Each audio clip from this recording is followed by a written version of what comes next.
مکہ میں مسلمانوں کا بائیکاٹ۔ حضرت عمر رضی اللہ تعالی عنہ کے مسلمان ہونے سے کفار مکہ میں ایک ہنگامہ مچ گیا۔ ہر آدمی نے حیرت اور افسوس کے ساتھ یہ خبر سنی۔ مسلمانوں نے خانہ کعبہ میں نماز پڑھی تو اسے بتوں کی توہین سمجھا گیا۔ تمام مکے میں رام اور غصے کی ایک لہر دوڑ گئی۔ حضرت عمر کے اسلام نے مسلمانوں کا حوصلہ اتنا بڑھا دیا تھا کہ وہ آزادی کے ساتھ چلنے پھرنے لگے، خرید و فروخت کرنے لگے، خانہ کعبہ میں نماز ادا کرنے لگے۔ کسی کو انہیں روکنے اور چھیڑنے کی ہمت نہ ہوتی۔ اس آزادی کی خبر حبشہ تک پہنچ گئی۔ جو مسلمان وہاں ہجرت کر کے پہنچ گئے تھے وہ سمجھے کہ اب قریش نے مخالفت بند کر دی ہے اور مسلمانوں کو آزادی سے رہنا سہنا نصیب ہو گیا ہے۔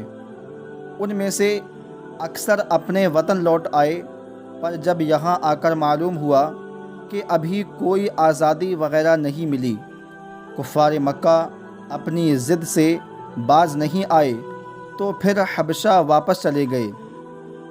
اسے حبشہ کی دوسری ہجرت کہتے ہیں۔ اس وقت مکے میں صرف 40 لوگ تھے جنہوں نے اسلام قبول کیا تھا۔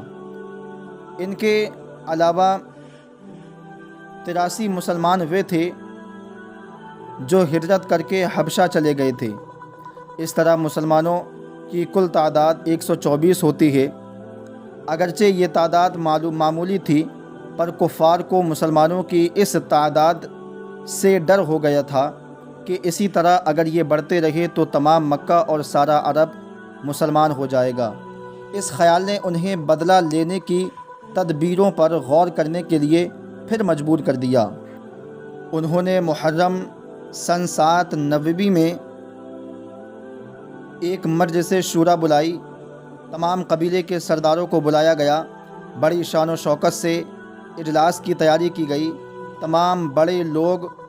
تمام لوگ بڑے جوش سے شامل ہوئے۔ جب یہ تمام لوگ آ گئے تو ابو سفیان کی صدارت میں اجلاس شروع ہوا۔ ابو جہل کھڑا ہوا اور اس نے کہا، اے غیرت مند عربو، تم نے دیکھا کہ جس بات کو ہم نے بچوں کا کھیل سمجھا تھا وہ بڑھتے بڑھتے ہمارے دین کے لیے مستقل خطرہ بن گئی ہے۔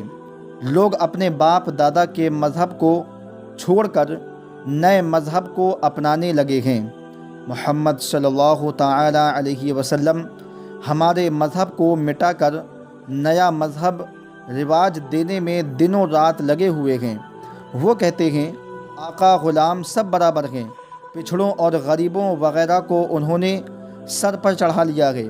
میرے خیال میں کوئی عرب جس میں ذرا بھی خودداری ہے اسے برداشت نہیں کر سکتا۔ اس کے علاوہ سب سے بڑی، اس سے اہم اور اس سے زیادہ خطرناک جو بات ہے وہ یہ ہے کہ ہر مسلمان بتوں کو حقارت سے دیکھتا ہے، گویا ان کی نظروں میں ہمارے مذہب کی اور ہمارے معبودوں کی کوئی اہمیت نہیں ہے۔ بتائیے کیا ہم اس ذلت کو برداشت کر سکتے ہیں؟ ہر طرف سے آواز آئیں، ہرگز نہیں۔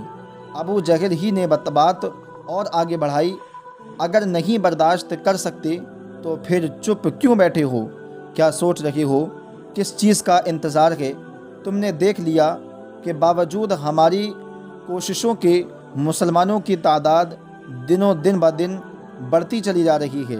اگر کوئی انتظام نہ کیا گیا تو اندیشہ ہی نہیں بلکہ یقینی بات ہے کہ تمام مکہ بلکہ تمام عرب مسلمان ہو جائیں گے۔ آپ کو معلوم ہے کہ مسلمانوں کی کتنی بڑی تعداد حبشہ کو چلی گئی ہے۔ کیا یہ لوگ چپ چاپ بیٹھے ہوں گے؟ وہاں جس وقت ان کی تعداد بڑھ جائے گی یقیناً وہ مکے پر حملہ کریں گے۔ کوئی نہیں کہہ سکتا کہ انجام کیا ہوگا۔ یاد رکھیے ابھی تو اس کی شروعات ہے۔ کوشش کرنے سے اس کی روک تھام کی جا سکتی ہے، لیکن اگر کوتاہی کی گئی تو پھر اس وہاب پر بند نہیں باندھا جا سکے گا۔ عجب نہیں کہ عرب سے ہمارے معبودوں کو، ہمارے مذہب والوں کو بڑی بے آبروئی سے نکلنا پڑے۔ کیا تم اسے پسند کرو گے؟ ہم اسے ہرگز ہرگز گوارا نہ کر سکیں گے۔ سب نے ایک ساتھ کہا۔ ابو جہل نے کہا، مجھے بھی یہی خیال ہے کہ تم ہرگز گوارا نہ کر سکو گے، مگر اس خطرے کو مٹانے کے لیے کیا اپائے کیا جائے؟ کچھ آوازیں آئیں، اپائے سوچنا بڑے آدمیوں کا کام ہے، ہمارا کام صرف ان پر عمل کرنا ہے۔ ابو جہل نے کہا، نہایت ہی مناسب بات ہے، آج بڑے لوگ اسی لیے جمع ہوئے ہیں کہ ایک رائے ہو کر کوئی ایسا اپائے سوچیں جس سے اسلام کا خطرہ مٹ جائے، مسلمانوں کی جڑ کٹ جائے اور پھر ہم آرام کی نیند سو سکیں۔ عتبہ نے کہا، خطرہ محمد صلی اللہ تعالیٰ علیہ وسلم کی طرف سے ہے، جب تک وہ زندہ ہیں یہ خطرہ مٹ نہیں سکتا۔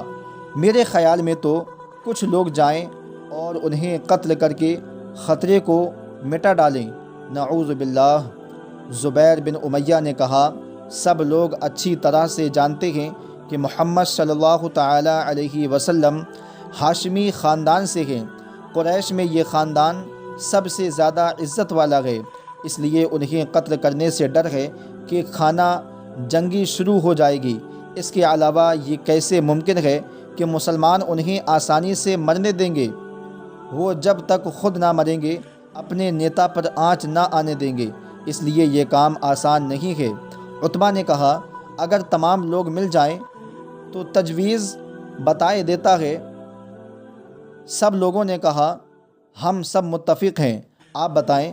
عتبہ نے بتایا، مسلمانوں کا بائیکاٹ کرو، بیاہ شادی، لین دین، رسم و رواج، ملاقات، کھانا پینا، خرید و فروخت وغیرہ سب بند کر دو، انہیں مجبور کرو کہ یہ بستی میں نہ رہیں بلکہ پہاڑ پر چڑھ جائیں۔ یہ نگرانی کی جائے کہ کھانا پینا اور کسی قسم کا کوئی سامان ان کے پاس نہ پہنچے، اس طرح خود تڑپ تڑپ کر مر جائیں گے اور ہمیں کسی کو مارنے اور اس کے قبیلے کو خون بہا ادا کرنے کی نوبت ہی نہ آئے گی۔ اس تجویز کو سن کر سب خوش ہو گئے، خوب تالیاں بجیں۔ جب ذرا خاموشی ہوئی تو زبیر نے کہا، میرے خیال میں یہ بہت ہی ظالمانہ کام ہے، اس سے تو بہتر یہ ہوگا کہ انہیں قتل ہی کر دیا جائے۔ ابو لہب نے کہا، زبیر، اس تجویز کو منظر کر لو، اس سے ہمارا مقصد مسلمانوں کو بھوکا پیاسا رکھ کر قتل کرنا نہیں ہے، بلکہ انہیں مجبور کر کے اسلام سے اپنے مذہب میں واپس لانا ہے۔ زبیر نے کہا، اگر صرف اس طریقے سے تنگ اور پریشان کرنا منظور ہے تو مجھے کچھ عذر نہیں، میں شریک ہوں، لیکن تم اس طرح سے انہیں اگر قتل کرنا چاہو تو مجھے شرکت منظور نہیں۔ ہم انہیں قتل کرنا تو چاہتے ہی نہیں، صرف انہیں ٹھیک کرنا چاہتے ہیں۔ ابو جہل نے کہا، بہت جلد وہ پریشان ہو کر ہمارے معبودوں کے سامنے آ جھکیں گے اور پھر قوم کو کوئی خطرہ باقی نہیں رہے گا۔ ابو سفیان نے کہا، یہ مناسب ہے کہ ایک عہد نامہ تیار کیا جائے اور عہد نامہ کا مضمون یہ ہو کہ مسلمانوں سے اس وقت تک بائیکاٹ کیا جائے جب تک وہ اسلام سے ہٹ کر اپنے باپ دادا کے مذہب میں پھر داخل نہ ہوں، اور اس عہد نامہ پر تمام لوگ دستخط کریں۔ عتبہ نے تائید کرتے ہوئے کہا، بالکل صحیح ہے اور نہایت مناسب ہے۔ چونکہ سب اس رائے سے متفق ہو گئے، اس لیے منصور بن اکرمہ نے عہد نامہ لکھا، سب نے دستخط کیے اور اس عہد نامہ کو کعبے کے دروازے پر لٹکا دیا۔ اس زمانے میں یہ طریقہ تھا کہ جب سمجھوتا لکھا جاتا تو کعبے کے دروازے پر لٹکا دیا جاتا تھا، اور جب تک وہ تحریر باقی رہتی کوئی عہد کے توڑنے کی جرأت نہ کرتا تھا۔ چنانچہ عہد نامہ لٹکا دیا گیا تو عاص بن وائل سہمی نے کہا، آج ہی مسلمانوں کو لے جا کر پہاڑی کے کسی در میں گھیر دو۔ سب نے اس رائے کو پسند کیا، چونکہ اس وقت تمام اثردار لوگ موجود تھے، اس سے اچھا موقع اور کم مل سکتا تھا۔